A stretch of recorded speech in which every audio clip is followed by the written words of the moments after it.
From the echoes of ancient war cries to the powerful rhythm of resistance, Mbongeni Ngema's The Zulu returns to the stage with renewed force. Reimagined as a gripping two-hander, this bold production journeys through the rise of the Zulu nation, celebrating its heritage, heroes, and enduring pride.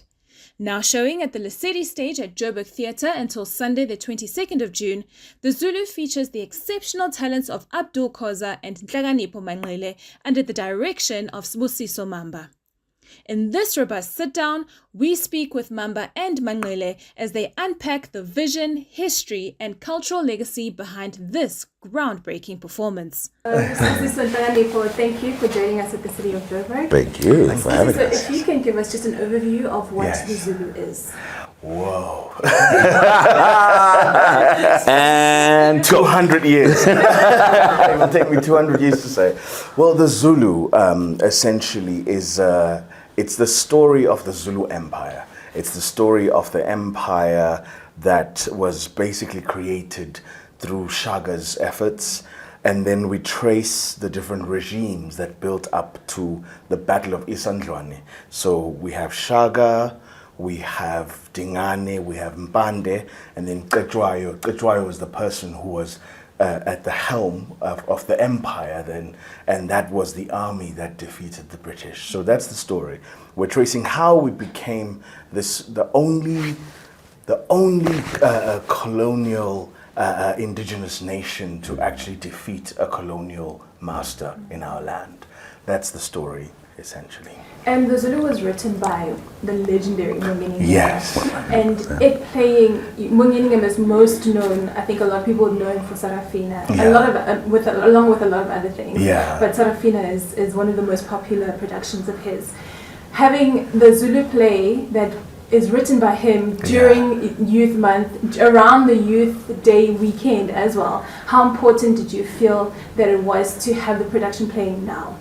It's a great question, because one of the things, the opportunity that we had, because he wrote it as a one-hander, that he performed himself with a musician and who also helped, but he was telling the story essentially. But the opportunity we had to make it a two-hander meant that we can actually look at what is it today? So there are other plays like Woza Albert, Asina Mali. So the two-hander template gave us an opportunity to explore how this could fit in with some of those plays, which means that we can make it about now, we can make it fresh, we can, amazing actors like Nhlakanipho and Abdul, we can bring it to a younger storytelling generation own the story. So, and hopefully the way that we've done the production, it's accessible to young people. It brings talking points. We have creative, technical elements that are very much part of the now digital age, as well as telling the story that is 200 or so years old. So, yeah, I think it fits really well within the conversation that we need to have at this time of year. And the last time we spoke to you, you were actually playing the role of a cast member in a production with Fences as Gabriel Maxson. So now that you're wearing the producer hat, how have you been interacting with this production differently with a producer's eyes? Oh, I envy the actors. No, it's hard for them. It's hard. You have to bring the thing to life. You have to be there in front of the audience every night. But one of the things that, as being in the seat of adapting and directing, is you have to think about everything. Absolutely everything, from the script, and you're working with every department, making sure that they're clear what the vision is, and you try things, sometimes they don't work. So it's just I have to be the calmest person in the storm. and you have. But so a part of me has missed being a cast member where someone else has that responsibility. I just come in and go, I have my own problems, I'll just deal with my own problems here, but everybody's problems are my problems in that role. But it's been great. I've got to know the Joburg Theatre as a director and theatre maker, so in a very different way, in a very different relationship. So it's been an amazing opportunity, and to get to work with actors that I've seen here, that I've admired, and getting to play with them and create this has been great. Yeah. Now, Nhlakanipho, I remember you saying in another interview that this role has been one of the most challenging roles that you've had to play, even going beyond Shakespearean plays that you've played. What would make this so much more challenging? Because I think someone would think a Zulu person would find this more relatable, therefore easier to play maybe, but this one has become more difficult. So why is that? On a technical side, first of all, it's a two-hander that has majority the both of us on stage almost the whole time. If we had to probably equate time on stage, it's probably 90% and 10% is just us going off to change and come back in. So I've never been in a 2-hour production that has me on stage the whole entire time. So that's a different level of stamina that we have to unlock and learn and put ourselves into. And then with the stories, they're real people. Something amazing has happened with this show. All the people that I'm working with here are people that we've met before and have seen each other before and have said we've wanted to work together. And things have happened in ways that we did not know until they happened, that now we're here. We're finding our surnames in these stories, and we're showing how we are linked as a Nguni nation, not just Amazulu, Bupela, but everyone else, and how we originated from up there. So it's a true story, and for me, it just keeps reminding me that we are all the same people, so why do we compare? Why do we want to fight when we're striving to be one Africa? So it's a true story, and it becomes hard to just be a skilled performer telling the story. You now need to find your true connection to it and why you feel it's important to be told, because everyone has a different side to the story. Like Mfiliseni has his own versions of the story that we might go, oh wow, let's tell that. But this is a script that was written by Mbongeni, and we are putting our love into what he's telling, the way that he wants it to be told.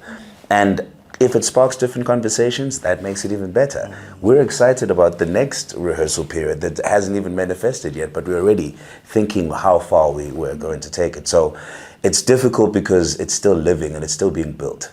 What was it that we said? That we're flying this plane as we build it. Yeah. And you go, there's a wing now. Okay, we can balance. All right. Do we have landing gear? No, we still need to float a bit more in the air. But yeah, so it's been quite challenging but rewarding. Also, I haven't done a theatre show in a long time, and this is a very physical theatre show. It also tests the vocal cords, it tests your movement, and I'm 38 now, so I didn't know I was going to be rolling on the floor. We've thrown everything at this show. We've thrown, the text is very big.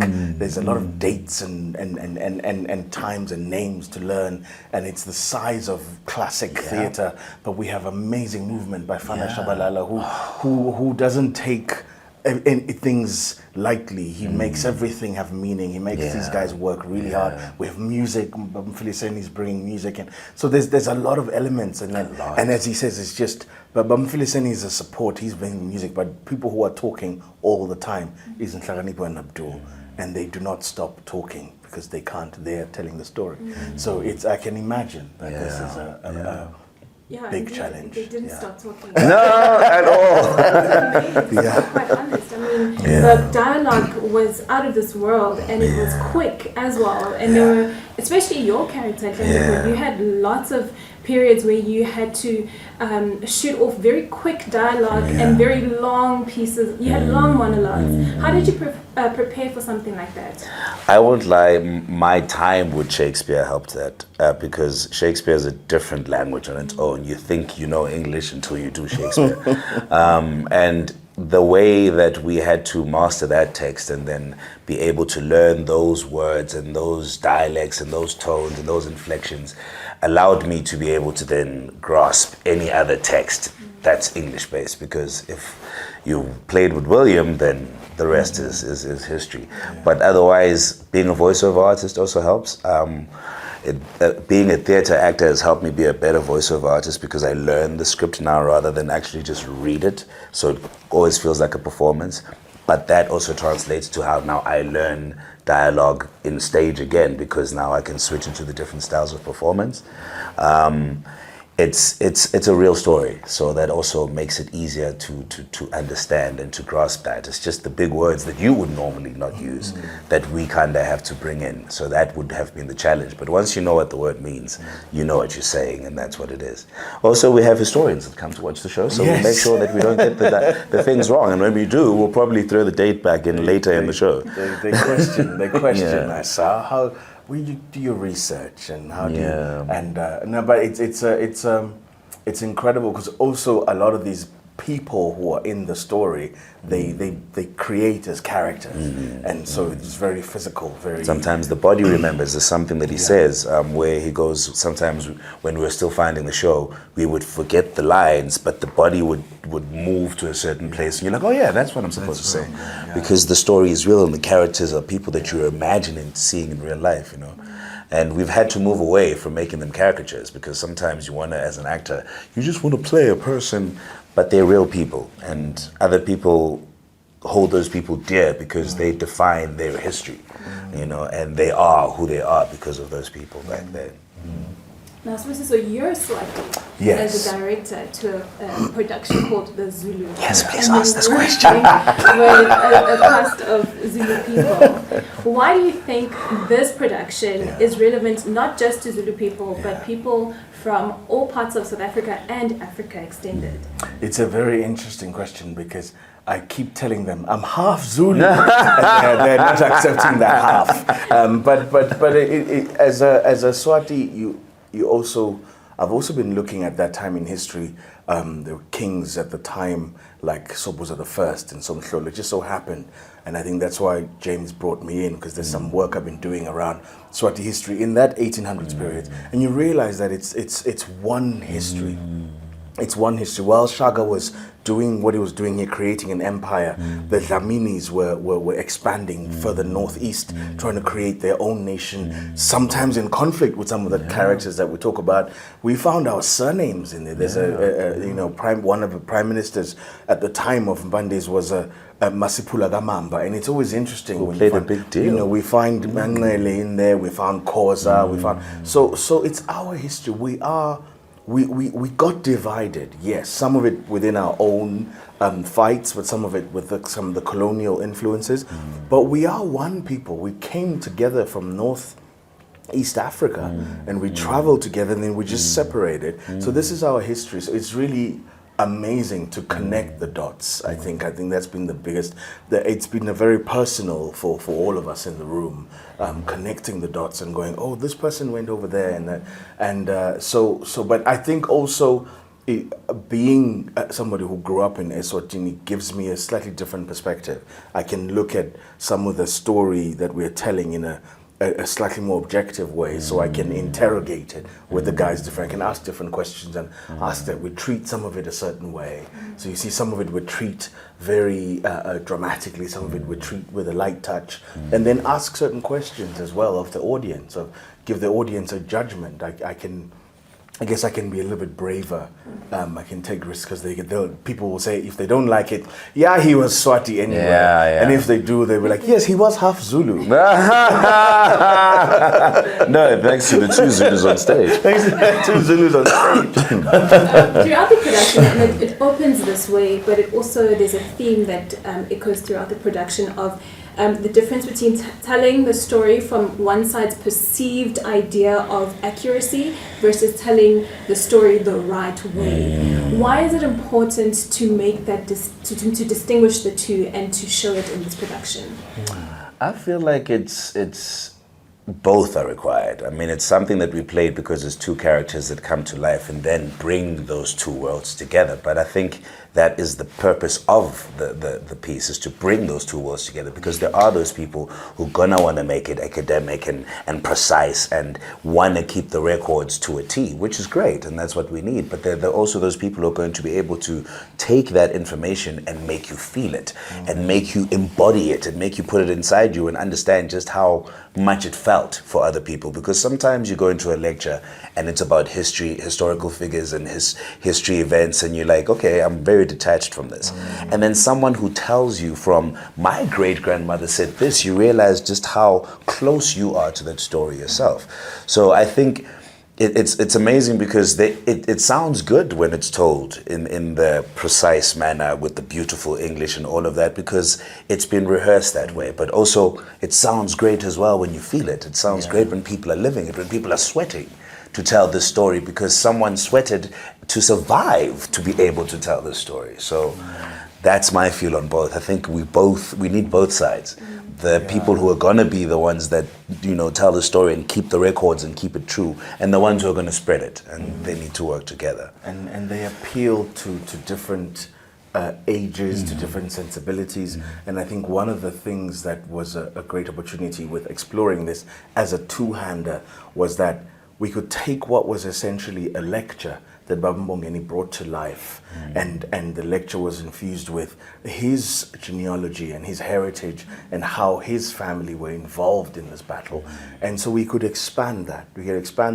And I came into the room with the proposal that there be two brothers.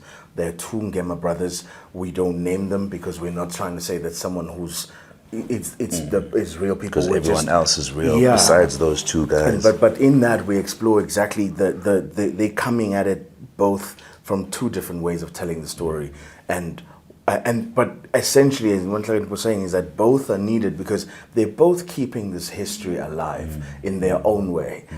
But it's very interesting that we can have the clash, and what does that clash bring out? And that clash brings out a fusion that I think serves the story ultimately much better, when both of them can do we're telling you, giving you a lecture, we're showing you how these people were, how they move and how they talk and how. So I guess what we're proposing is to say, let's interrogate how we tell these stories. Let's not be shy to argue about what is the best way to tell these stories, because this is our history, and the only way it stays alive is if we can enter into debates about it, and enter into debates about not just the content but the form in which we tell the stories. So hopefully there's different ways to tell the same story. Absolutely. And you might appeal to just one of them, or you might feel all of them. So it's always safe to just cast the net wide when it comes to spreading such information. Now, Nhlakanipho, it seems like the audience played sort of a role, sort of a role of a prop in some way in the production. It was included in little bits here and there. On the night that I went to watch, someone's phone rang for a really long time. And at some point, Abdul did a bit of improv. Yes. I do think there was a bit of frustration on his part. There's always frustration from the audience, probably too. So frustrated as well. But I think it also worked because of the nature of the production. So have there been any other instances throughout your performances where something happened and you had to do a quick improv? Oh, 100%. People are always coming late, so we have to play that into the show. The director suggested that we do that, and it's kind of weird when you're trying to remember all these lines, but also refer to people. And when you refer to people, the audience turns around, and now you're looking at the audience, looking at the people, and you're like, wait a minute, I'm supposed to carry on talking. Hey, face me. So all of that happens. There was an incident where a couple, I think they'd had the drink throughout the show, had gotten to a certain point, and they were sitting on one side, and then they moved to the other side when the show still had an interval at some point. And they were talking, and the guy had a nice bassy voice, but he was like, and everyone was turning around, the whole thing of people. And the audience was trying to shut them up. What's happening? At some point, and I had to, are we boring you there? Should we continue with the story? Is everyone with us? Yes, okay. Let's carry on. So that was the first one, and I think Abdul from there was like, I like that. And then the phone rang, and he had his moment, and I was so proud. So it happens. And the nature of the show does allow us to do that. It was a mechanism for us to also help ourselves, because we can kind of break out of the character and remember where the story is and then go back in. Because sometimes when you're telling the story and you're immersed in the drama, you're immersed in the moment, and then you forget that, wait, there's another moment that actually comes from another direction that you might need to go into. So that kind of snapping out of it helps. We've used it in the beginning of the show, and we weren't aware of the stamina. So we've used some moments where we That's not acting, it was real there. So yeah, there were some moments where we've had to save the show from ourselves as well. But we've set it up that way from the very beginning, that the audience are part of this, that they, Nhlakanipho walks in and greets them. The first thing he does, sets that up. And when my kids watched the show, my youngest, who's 8, said, I love the show, but I have some questions. The first reaction he had. And the first question was it a mistake? Did he come in the wrong part with the man in the Zulu regalia? Was it a mistake that he came in there? Or was that part of the show? And I said, what do you think? He said, I think it's part of the show. And then the older one said, I told you. So they'd obviously been debating it. So cool. we it's that kind of, that style of theater that anyone who's seen anything I've done in this country probably thinks that's the only style of theater that I do, where the audience think, is this supposed to happen? Is that? And then they realize that it's actually, that they are also a part of it. And it's interesting because there was a person that had casted me in a TV show I'd done before, and she came to watch the show. And she said, so was that part of the show where there was the wrong music there in the beginning with the Shaka bomb? I'm like, no, that was part of the show. So she thought that the person gave a wrong sound cue and we just played it off. And then they turn around and look at the sound and Akona, who's there, was like, it's part of the show. So it's really fun to watch, I have to say. So I have a question for both of you. If you look at current events that are happening now, or even maybe in the last 5 to 10 years, is there an event that you think is like current history in the making that you would want to be part of in a production, whether it's the cast or writing it or performing it or in any way? For me, this show has sparked a lot about xenophobic attacks for me. It made me feel more for our other African brothers than I did before. Yes, it hit differently, but now to know that we are from the same people, that whole thing that they came from Northeast and came down to South Africa means that they left a few people along the way. And it wasn't a live our tribe, it was a, guys, okay, so you're gonna set a station here, so when we come back, we know that there's home here, which means we've been one. So I really would love to tell more of those stories to just show the world that we're together. I think through my career, there's been a common talk of how the world became. People originated from the middle of Africa, and that's why there were darker skins. And as the world migrated into the rest of the world, the next generation's skins or whatever adapted to whatever environments they were in, which means we all come from the same place. And for me, it's just talking about the wars. It sparked a bigger interest in all the wars that are happening right now. Which, yo, guys, this thing is a constant cycle, and how do we stop it? Like, how do we fight without being there physically fighting? Because we're fighting a fight, and it's just more fighting. Yeah, that's fascinating. I sounds agree so with all of that. judgmental. No, no. See what I have to live with. I can't give him a compliment. I told you. Yes, director. That's amazing. So wise. But you are. It is thinking about there's been that for me also, seeing us as one, and as I mentioned earlier, that the Swazis are here, the Shanganis are here, the Shonas, the Ndebeles, everybody's involved somehow along the way in part of this, being part of this empire. But something that has happened for me is I look at the wars that go on in the world very differently because of deep diving into this show. There's something that, as a director, I also asked the question in the way that we end the show.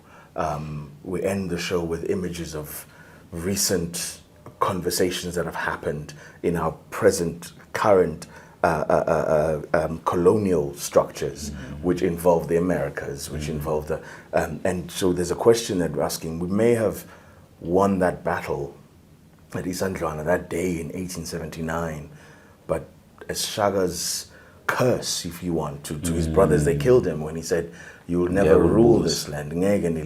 Because of this that you were doing. And what they did. And so for me, that question remains. And so this play has made me see how a lot of these triumphs that we may have had at a period of time have come back to bite us, or we're still fighting them.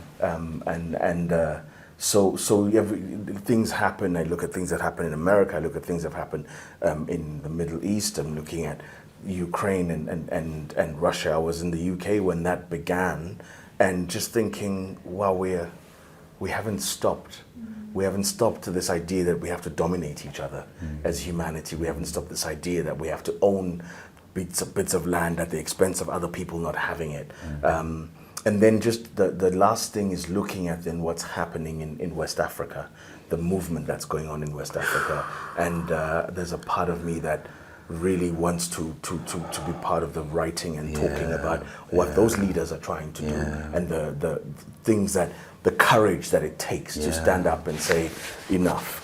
We would like a different reality, and in that means you now have to have a different reality. So that is I'm inspired by the history of Directorial going, no, I'm going to stand up to you, saying I must disband my army. And that's Traore is doing the same, saying, no, I'm going to say the minerals in my country are ours. So it's really inspiring when you do work, when you come across these real people who are our predecessors, who were fighting almost 200 years ago, and to think, well, what am I fighting now? What is my purpose now? So, And there seems to be a rise in people telling stories that are indigenous to Africa.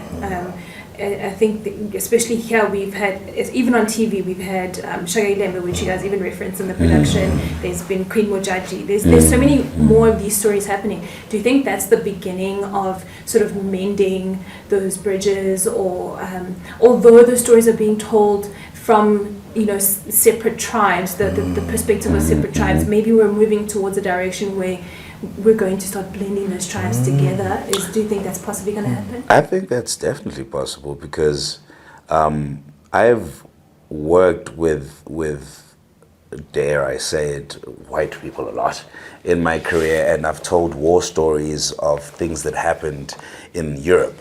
And I've heard about the Battle of Isandlwana. I've heard about Napoleon. I've heard about all these people that we spoke about now. Little did I know that the Zulus were the people that defeated those people or shook those people's worlds. And that's something that now merges things that I knew from the people that I worked with in the past to the people that I'm working with now, telling these stories, and these more recent African writers and legendary African writers as well.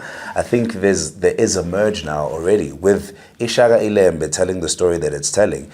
Abdul has come in here and he's had some things like, oh wow, that's interesting because we came this way, and that just merges the world already. Those conversations are the beginning of it anyway, and now we're comparing notes and we're seeing how we're actually connected. I didn't know Utabangubane royalty in Swati, right?